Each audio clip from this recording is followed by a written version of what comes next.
ഏറ്റവും സുപ്രധാനമായ വാർത്താ ദിനമാണ് ഇന്ന്. ടീം സതീശൻ അന്തിമമാകാൻ പോകുന്നു. മന്ത്രിമാരെ നമുക്ക് ഇന്ന് തന്നെ അറിയാം. മാതൃഭൂമി ന്യൂസ് ഇപ്പോൾ നൽകുന്ന ഏറ്റവും പ്രധാനപ്പെട്ട വാർത്ത, മന്ത്രിമാരുടെ പട്ടിക ഇന്ന് തന്നെ തയ്യാറാകും എന്നുള്ളതാണ്. മന്ത്രിമാരുടെ ഫൈനൽ ലിസ്റ്റ് ഇന്ന് തന്നെയാകും. നാളെ അല്ലെങ്കിൽ ഇന്ന് രാത്രി അല്ലെങ്കിൽ നാളെ തന്നെ പട്ടിക ഗവർണർക്ക് കൈമാറും. മറ്റന്നാൾ സത്യപ്രതിജ്ഞയ്ക്ക് മുമ്പ് നാളെ ഉച്ചയ്ക്കെങ്കിലും പട്ടിക കൈമാറേണ്ടതാണ്.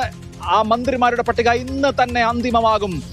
അല്പസമയത്തിനകം, ഏതാനും മിനിറ്റുകൾക്കകം നിയുക്ത മുഖ്യമന്ത്രി ഇങ്ങോട്ട് ഇവിടെ കന്റോൺമെന്റ് ഹൗസിലേക്ക് എത്തിച്ചേരും. അതിനുശേഷമായിരിക്കും ചർച്ചകൾ. ഇനി ചർച്ചകൾ, ഫോർമാലിറ്റികൾ ഇതൊക്കെ നടക്കാൻ പോവുകയാണ്. ആർ അനന്തകൃഷ്ണൻ ആദ്യം. അനന്തൻ, ഇന്ന് തന്നെ മന്ത്രിമാരുടെ പട്ടികയ്ക്ക് അന്തിമ രൂപമാകും എന്ന് നമുക്ക് ഉറപ്പിക്കാമല്ലോ. ആരൊക്കെയാകും മന്ത്രിമാർ?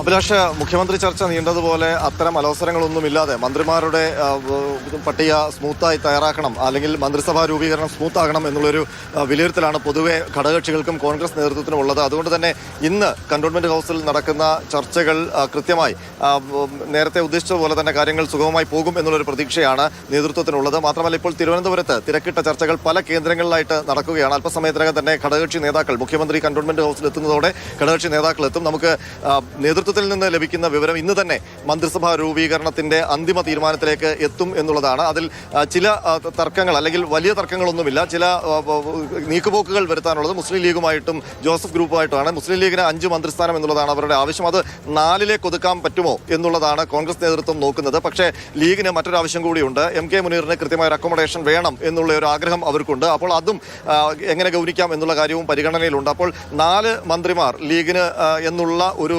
വിലയിരുത്തലിലേക്കാണ്, അല്ലെങ്കിൽ അതിലേക്ക് ലീഗിനെ എത്തിക്കാൻ കഴിയുമോ എന്നുള്ളതാണ്. അവിടെ മാത്രമാണ് കുറച്ച് ഒരു അല്പം ആശയക്കുഴപ്പമുള്ളത്. അത് പരിഗണിച്ചു കഴിഞ്ഞാൽ ജോസഫ് ഗ്രൂപ്പ് 2 മന്ത്രിസ്ഥാനം ആവശ്യപ്പെടും. അത് ഒരു മന്ത്രിസ്ഥാനം എന്ന നിലയിലേക്ക് പോയി മറ്റ് ഘടകകക്ഷികൾക്കും ഓരോ മന്ത്രിമാർ, ഒരു മന്ത്രിയെങ്കിലും അധികം കോൺഗ്രസിന് ലഭിക്കാൻ കഴിയുമോ എന്നൊക്കെയുള്ള നീക്കങ്ങളാണ് നോക്കുന്നത്. അതിനൊപ്പം തന്നെ രമേശ് ചെന്നിത്തല മന്ത്രിസഭയിലേക്ക് ഉണ്ടാകും എന്ന് തറപ്പിച്ച് നേതൃത്വം പറയുന്നുണ്ട്. പക്ഷേ ആഭ്യന്തര വകുപ്പ് നൽകുമോ എന്നുള്ള കാര്യത്തിൽ ഇപ്പോഴും ഒരു ആശയക്കുഴപ്പമുണ്ട്. അതിലിപ്പോൾ മുഖ്യമന്ത്രി ഇവിടേക്ക് എത്തും.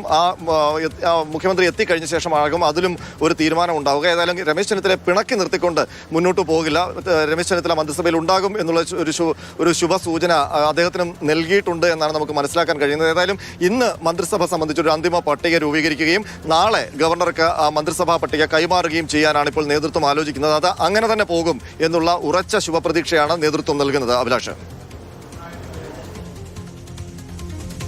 തീർച്ചയായിട്ടും അനന്തൻ, ഘടകകക്ഷി നേതാക്കൾ ഓരോരുത്തരായി എത്തിക്കൊണ്ടിരിക്കുകയാണ്. അനൂപ് ജേക്കബും കേരള കോൺഗ്രസ് ജേക്കബ് സംഘവും എത്തി. അതുപോലെ തന്നെ വിവിധ നേതാക്കൾ ഇവിടേക്ക് എത്തിക്കൊണ്ടിരിക്കുന്നു.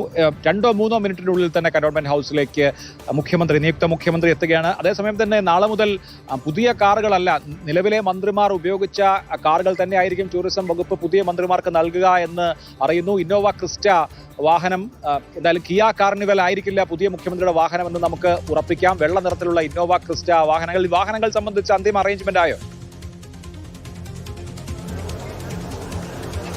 അഭിലാഷ്, അത് ഒരു കൗതുകമുള്ള കാര്യമാണ്. നേരത്തെ മുഖ്യമന്ത്രി പിണറായി വിജയൻ അദ്ദേഹത്തിന്റെ വെള്ള കാറുകളെല്ലാം മാറ്റി കറുത്ത കാറുകളാക്കിയിരുന്നു.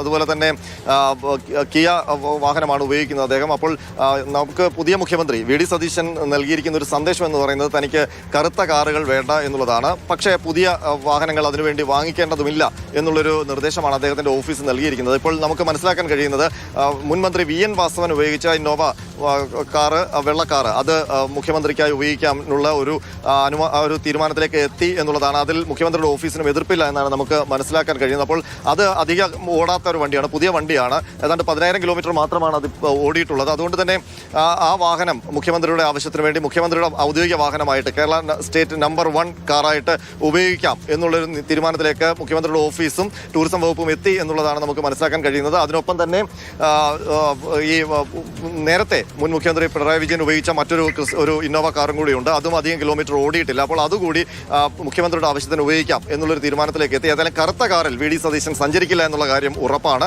വെള്ളക്കാറിൽ തന്നെയാണ്. അത് മുൻ മന്ത്രി വി എൻ വാസവൻ സഞ്ചരിച്ചിരുന്ന, ഏറ്റവും ഒടുവിൽ ഉപയോഗിച്ചിരുന്ന ഇന്നോവ വാഹനമായിരിക്കും.